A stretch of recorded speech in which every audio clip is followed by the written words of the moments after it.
Welcome to Patients at Risk, a discussion of the dangers that patients face when physicians are replaced with non-physician practitioners. I'm your host, Dr. Rebecca Bernard, and I am joined by a special guest co-host tonight, Dr. Amy Townsend. She's a fellow board member with me with the group Physicians for Patient Protection. Amy, thanks for being with us. Thank you for having me back, Rebecca.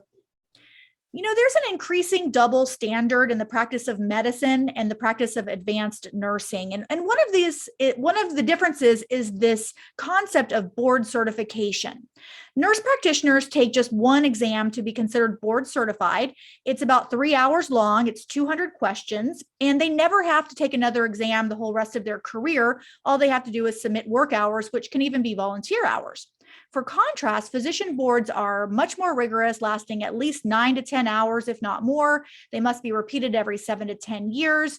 And in 2015, the American Board of Medical Specialties added another layer to the process, requiring that physicians participate in a continuous maintenance of certification, or MOC, process to maintain board certification. So many physicians have balked at that increased burden and cost. And so some grassroots organizations have sprung up to try to provide alternate pathways to make it easier for physicians to practice medicine. So today we're talking with Dr. Paul Mathew. He is a neurologist and he's a board member with the National Board of Physicians and Surgeons. Thank you so much for joining us, Dr. Mathew. Absolutely. Thank you for having me. Paul, can we start out just by having you tell us a little bit about your background and how you got interested in medical advocacy? Yeah, absolutely. I think like many of us, I was attending a national meeting, in my case, the American Academy of Neurology. I knew nothing about what MOC was, and I had to learn what the steps were and the modules and the uploading and downloading. It was a very confusing process, and me and just about everybody in the room were asking, what is this all about? Why are we being asked to do this? Why are we paying to do this? Why are we being forced to buy modules? What about these surveys where you can cherry pick colleagues and patients who will then give you high ratings to pass? So it all seemed like busy work, and nobody really seemed to have good answers to these questions. I personally started a petition when we had 1,200 signatures of neurologists asking just to remove the modules, keep the exams, keep the money, just remove the modules. That petition was later triggered a letter from the American Academy of Neurology and the American Psychiatric Association, both of them actually supporting the point of removing modules. And the ABPN, which is the American Board of Psychiatry and Neurology, said, no, we have no power to remove the modules. We have no power to make any changes, even though at the same time the ABIM had suspended their modules in their process because of such an uproar. So that's kind of what got it started for me. Eventually, when I realized that there was too much money involved and people really had no motivation to change, that I reached out to Paul Tierstein, who's a cardiologist in California at Scripps Clinic. He's the one that started the National Board of Physicians and Surgeons. I joined as the neurology representative as a board member, and then eventually got elevated to Director of Legislative Affairs. Thanks for that. We're going to dig into the NBPAS more, why it even had to come into existence. But let me start with Amy. Amy, when do you remember first learning about this change to board certification for physicians? Yes, I did my initial board certification. Everyone expects to kind of go through that process. But newly starting out, I was surprised, I think. I mean, it wasn't really anything that some of my predecessors had really talked about as to how time consuming and how expensive it was to actually do recertification. So I did my initial certification and then did a one-time, recertification. And I also added some additional qualifications and took the test for hospital medicine. So I was boarded in both family medicine and then had additional hospital medicine certification. And then when it came back around to having to continue to do like you said, all of that busy work, it just wasn't worth it to me. I did not see any value in the process. It was really, really expensive. And then I actually read a couple of the papers about Dr. Wes Fisher, who had brought the lawsuit, against that certification process. And it really, I mean, some of the information that was there about all of the kind of money grab and how much money, some of the leadership of the boards were making, just really left a bad taste in my mouth. So when I decided to go into private practice, I actually left hospital medicine. I know I did not really need, the hospital that I was in did not require to participate in mock. So I said, you know what, I just don't see the value in this anymore. And I decided not to continue that mock process. And then found out about National Board of Physicians and Surgeons and did that process and actually have that certification now instead.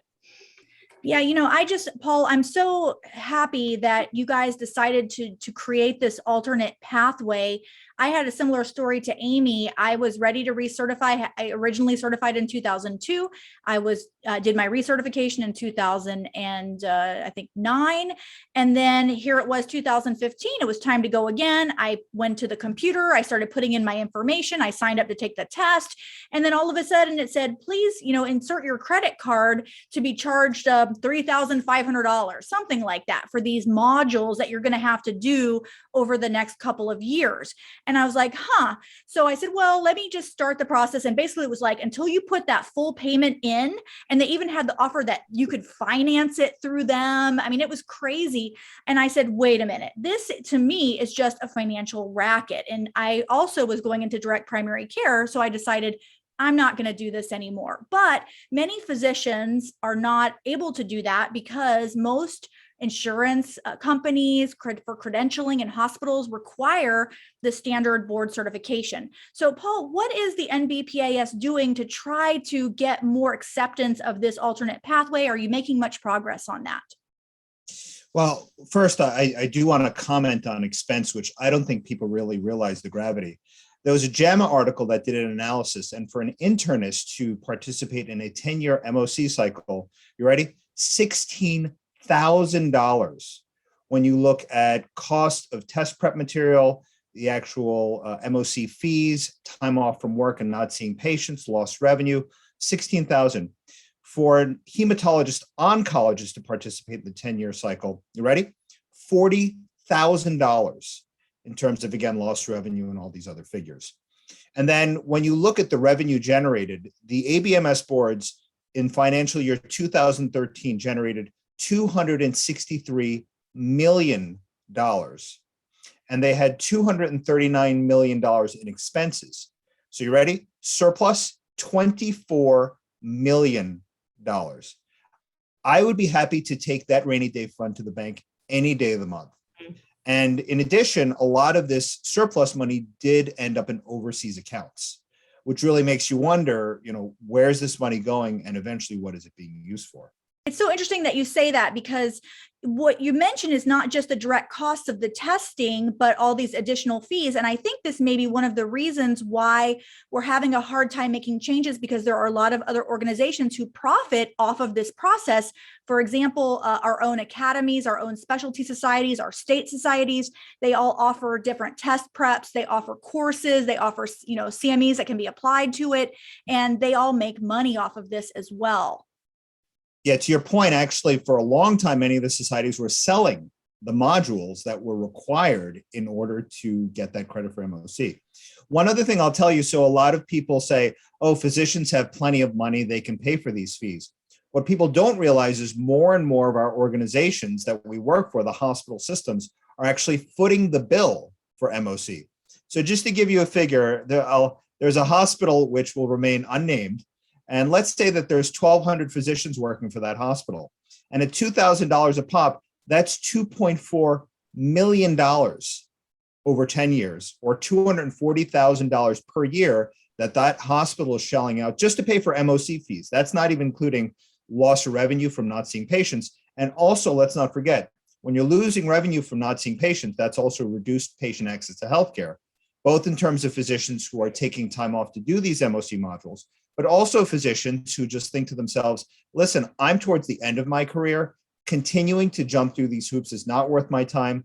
I am preferring early retirement because it's one less thing I have to deal with. So when people say, oh, doctors have plenty of money, no, believe it or not, a lot of that money is coming from the hospital general fund, which is not being spent on, you guessed it, the opioid crisis, as well as COVID-19 funding.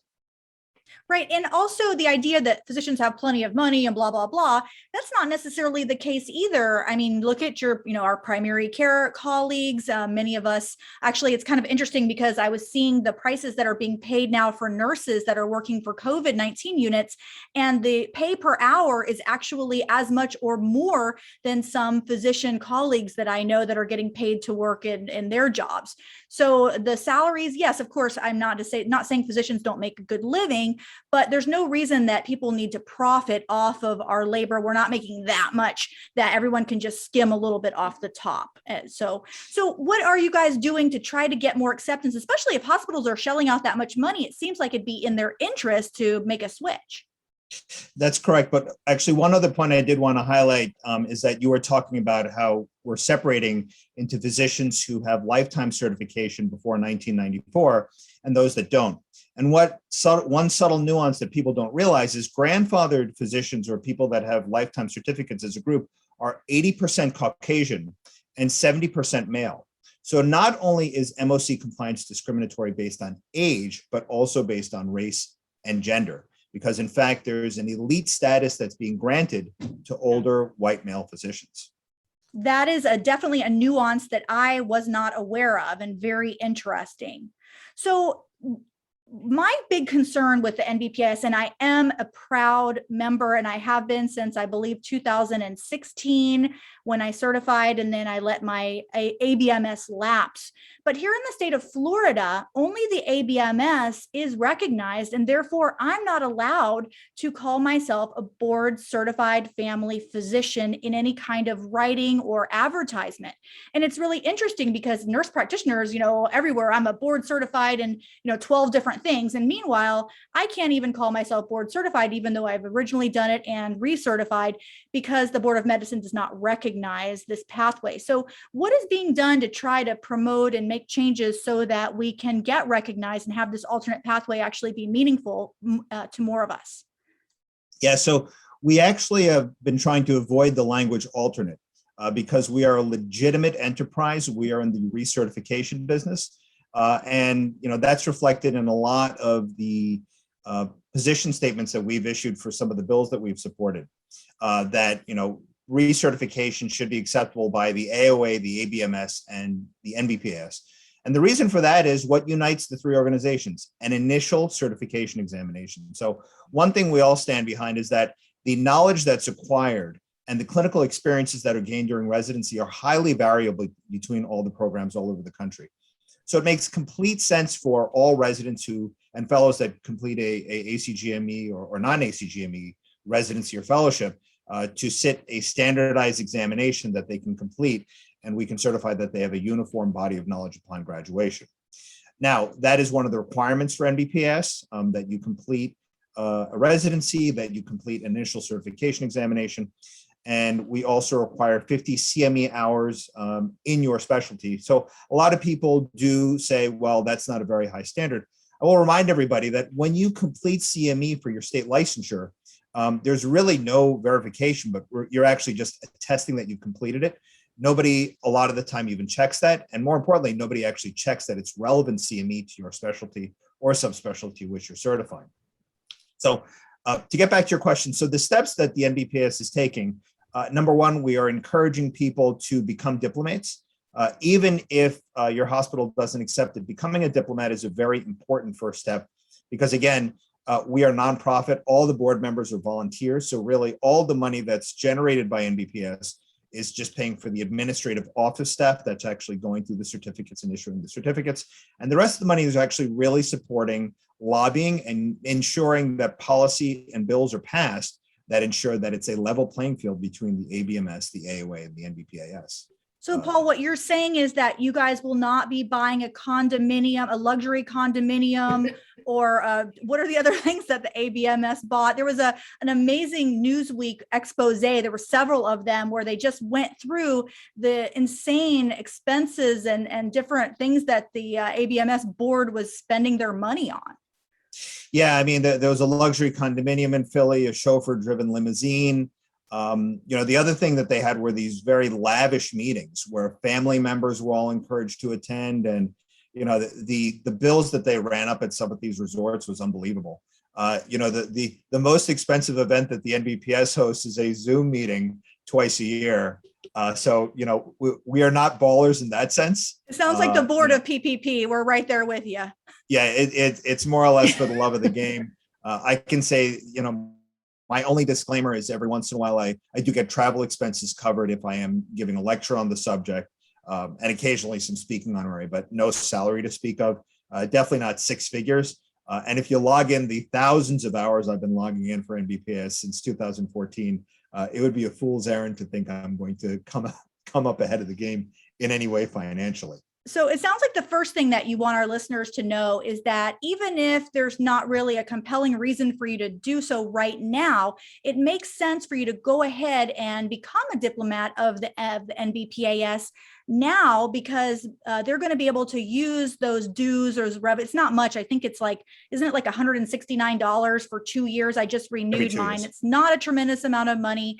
And the idea is the more of us that do it, the more power the organization has to therefore lobby and try to get this accepted. And again, just to clarify, this is in no way replacing an original board certification. We still want all physicians to complete their residency, to pass their board examinations, to make sure that they know how to practice medicine. This is just about eliminating the burdensome recertification process, which I will say, when that all came about, physicians were really upset about it. And there were all sorts of meetings and letters written. And what really upset me was that the ABMS completely ignored the outcry from physicians. Doctors, in fact, they had it in some of these different articles that they wrote about it. Well, this is what doctors said. They don't like this. They don't like that. They're concerned. But ultimately, they just said, but we're still going to do it anyways.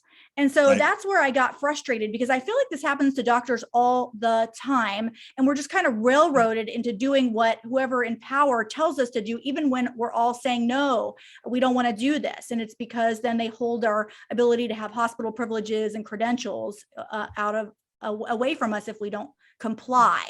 Same with like meaningful use and all these things. And I think physicians are just getting pretty tired of it, but it is hard to stand up. So I thank you for doing that. Yeah, so you actually hit the nail on the head. Unnecessary administrative burdens are the driver of physician burnout. As much as people like to think otherwise, that is the case. One other note that you hit upon, which I'd like to expand on, is one size that does not fit all. You hear it over and over again in different specialties. I'm an adult anesthesiologist. Why am I going to review pediatric intubation techniques and be tested on that after all I practice is adult anesthesiology? My favorite example is I'm a neurologist. At no point in my career have I taken a biopsy, then looked at it under a slide and then identified it. But that is tested on some of this material, which is absolutely frivolous. The other thing I will say is, NBPAS has already succeeded because the ABMS boards, many of them have actually gone from a 10-year high stakes exam to a article reading and then taking quizzes. Some people would argue that's actually more onerous. Instead of one painful exam every 10 years, you now have multiple open book quizzes. Now, my issue with that, once again, one size does not fit all. What am I really going to gain from reading an article on a zebra neuromuscular disorder that I, as a headache specialist, will never, ever see in clinic? And more importantly, why am I paying a tax to read an article that I may have read anyway, and is really answering a couple of questions, proving that I understand the material any more than I would have just from reading the journal articles myself? I would say no. Yeah, I agree. Now, Amy, have you actually dropped ABMS or not yet? So my certification, I think, ends this year. So I have not, I haven't done the stuff to renew it. So I'm assuming that it will just drop off, which is fine with me. One of the other things that I was going to ask, though, Paul, is I know in the state of Texas back in, it was either 2017 or 2018, we actually passed, with the help of the TMA, we passed legislation that actually prohibits hospitals from discriminating between, physicians that are participating in mock versus those who are not participating in mock. But the law unfortunately had a couple of little carve outs. One of the kind of carve outs was if you have a hospital that the medical executive committee and the medical staff decides that they want to require, mock participation, then they let that pass. And I think in some of the medical schools and things like that, they can also require participation in mock. But I think it was at least a concerted effort to try to, push back on some of those requirements. And it was headed by the Texas Medical Association. So, Amy, to your point regarding that law, it is in fact a law. And the big issue is that a hospital can only require MOC if the medical staff, not an executive committee, not the credentialing committee, if the general physician staff vote in favor of requiring MOC. The big problem we've had is we have actually approached the Attorney General in Texas about this issue, saying this hospital is not following the law. And unfortunately, they've turned around to us and said, you have no standing in Texas to raise that issue. However, if there are brave physicians who are willing to say, hey, listen, my hospital is breaking the law, we would be more than happy to serve, along as co-plaintiffs in that case. Unfortunately, there's a shortage of physicians that are willing to kind of stick their neck out. Well, But again, we'll put the call out right now. If anybody is listening that might be interested in pursuing that, you can definitely get a hold of one of us so that we can get you to the right people. I do know that here in Florida, just in a hospital just north of us, a physician colleague of mine was successful in getting the staff bylaws changed to accept NBPAS. And it's because he's a person that's very well respected. He's been on staff, on medical executive committee. And I asked him, how did you do it? And he said, honestly, I just showed up. I showed up to things. I was on committees and people got to know me. They trusted me. And when I came to them and I explained to them all about this, they were like, okay, let's do it. So I'm sure not every hospital is like that, but clearly what we need are physicians that are willing to advocate for this as an option. And if you can't get anywhere working on that way, then maybe there are other venues as far as, legal strategies that could be taken. But it probably just starts with just asking. And I don't know, Amy, did you ever have any experience with that when you were on hospital staff, or it never really came up? So, I was actually vice president of medical affairs for a regional hospital system, and, very oftentimes sat on the credentialing committee. And, I did not know at the time a lot about this topic. I mean, this was several years ago, but I do remember them mentioning during one of those meetings that it was that we couldn't discriminate or differentiate between, allowing, physicians to be credentials based on mock, but, there were comments that, we need to find other ways around that. So, it's still, even though in Texas, there's theoretically supposed to be that protection, I witnessed that firsthand. Yeah. So what I will say is that, early on, the campaign or the push was kind of an anti-MOC, which we realized really was not a good way to go. Hospitals and other institutions, including insurance companies, like to brag that their doctors are board certified and continuing in certification. So we've actually shifted our approach, as I mentioned earlier. We're not anti-MOC, but we are pro-competition and pro-recertification in terms of the AOA, the ABMS, or the NBPAS for recertification. And I'll share with you guys a very quick, very inspirational story with you. So if you look here, there's a lapel pin that says NBPAS. I was wearing this, and I wear this at all the meetings that I attend, and somebody saw it and said, wait, you're part of that? And I said, yeah, I'm Paul Mathew. And they're like, oh, wait a minute, you're that guy.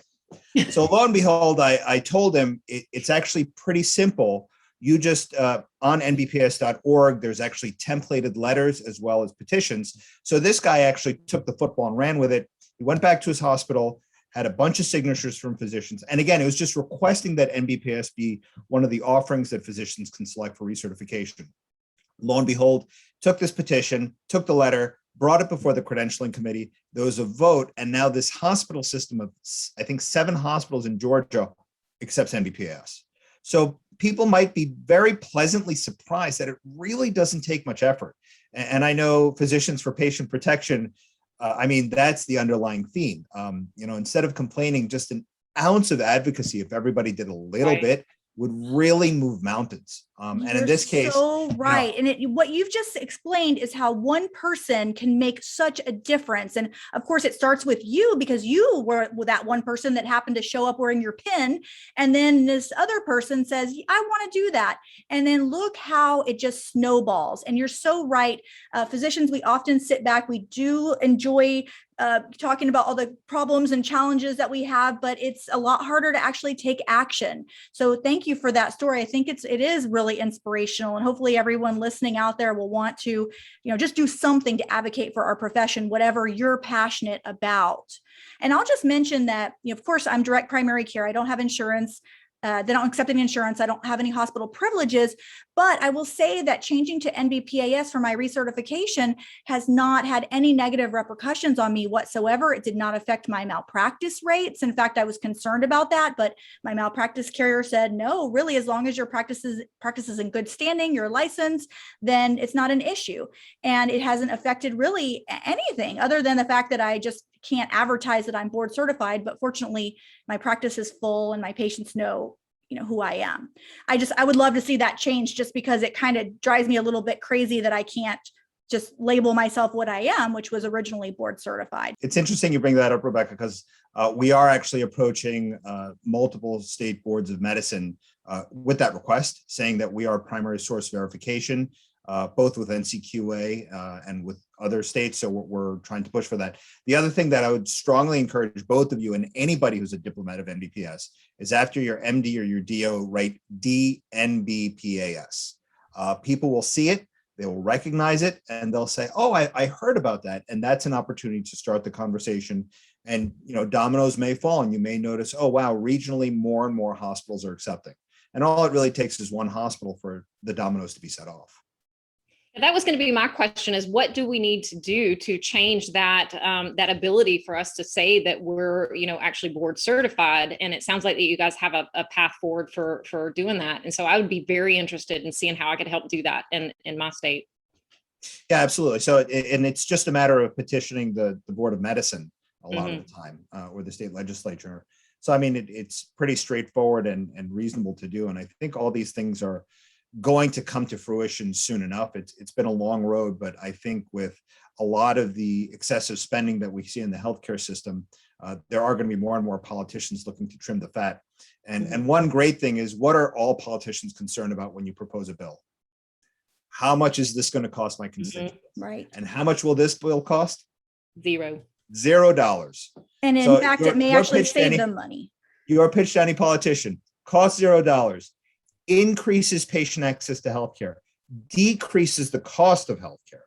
I mean, if that's not a trifecta, I really don't know what is. It's fantastic. And, this is also an example where our academic colleagues have really taken the lead. And sometimes us lowly doctors in the quote, in the trenches, we sometimes feel like maybe academic doctors are not necessarily understanding what we're going through. But actually, in this case, Dr. Tierstein, the Scripps Clinic, and I think a lot of these other really big name academic associations really took the lead on this, which I have to say, I just appreciate so much, because it does add that level of credibility. People trust that these academic institutions are not going to put out subpar doctors.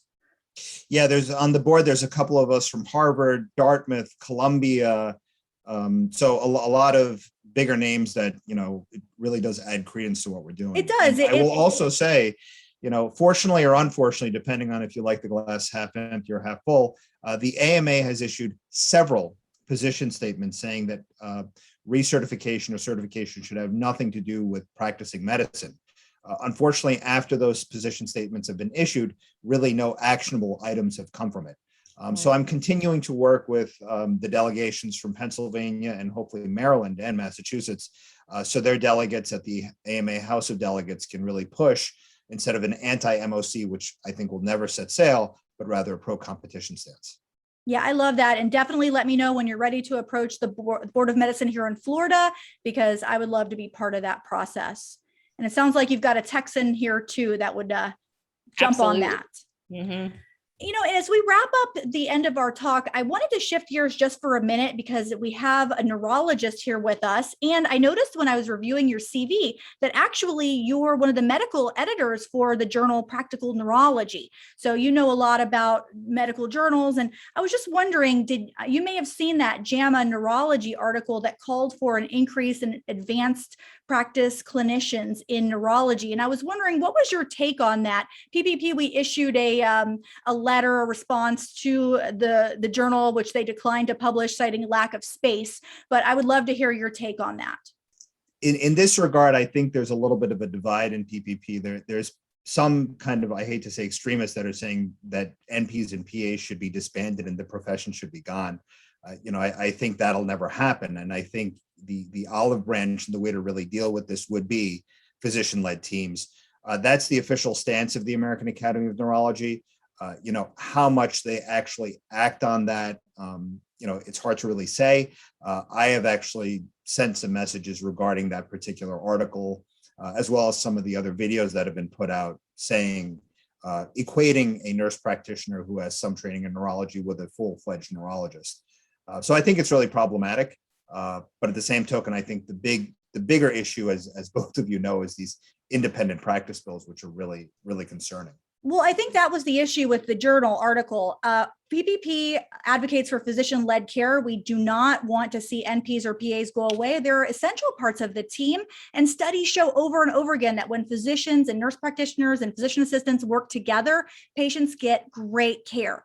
The problem was that the article was saying, well, there's a shortage of neurologists, so let's train more non-neurologist practitioners to take on that role, when everybody in medicine knows that neurology is one of the most challenging specialties. It requires an incredible fund of knowledge. It's, to me, like, I just don't understand how you could say, well, either you could go to medical school residency and a long fellowship, or you can take someone who did 500 hours and train them to do the same thing. And really, the article was calling for more independent practice, saying that they need to be used to the level of the extent of their licensure, the mantra that they say. And I think that was the problem that we had with the article. Right. So, this is a topic for a whole nother session. But, as if I'm not busy enough with MOC, one thing I'm really pushing for that both of you probably know about is PGL. So PGL, it stands for postgraduate licensure. This is something that I think everybody needs to get on board with for so many reasons. So just to let the audience know, a PGL or postgraduate license is someone who has completed medical school, passed all their steps, but does not match into a residency program. So they would be granted a PGL license under which they could work under a physician that is fully licensed and has completed residency and fellowship. This would be a 1-year position. And then, they would then get clinical experience to apply for the match again. There are some PGLs who would unfortunately just not match again. And so my thought is there could be a graduated scale. So every year that you continue as a PGL, there's an incremental raise in your salary. And there are some people that'll fill that role fantastically. And year after year, they'll just be an essential part of the practice and a contributing member of the team. I think PGLs will do a lot of things. Number one, they'll help address the physician shortage. Number two, it'll give these medical graduates a place to gain clinical experience and potentially for some of them, a final destination. And finally, with an influx of PGL licensed physicians, you may actually see a dramatic drop in independent practice bills and practices of nurse practitioners and PAs. So I think in this, once again, kind of like with MOC, the only losers were the ABMS and the AOA in terms of their MOC product. In this case, really, the only losers would be these mills that are generating at times 100% online doctorate degrees for NPs and PAs. Yeah, that's I know that PPP has supported, we've called it associate physician, but postgraduate licensing sounds a little better to me because there is confusion. What does that even mean? I like that term. We definitely have been supportive of that. We know that 4,000 United States citizens every year graduate from medical school and fail to match. And 2,000 of those graduated from United States medical schools. There's just not enough slots. And so, of course, the long-term solution, we need the residency slots. But in the meantime, absolutely, there needs to be a path for these graduates to be able to work as at least as apprenticed physicians or something, so until they're able to get that final training. Yeah, I mean, I would avoid assistant and associate because that just gets very confusing with PAs, as both, physician assistants are fighting to be called physician associates. So let them keep that terminology. A physician is a physician, so they're an MD PGL or a DO PGL. So there's no confusing who we are, what we do. I think this is also a huge opportunity for medical schools.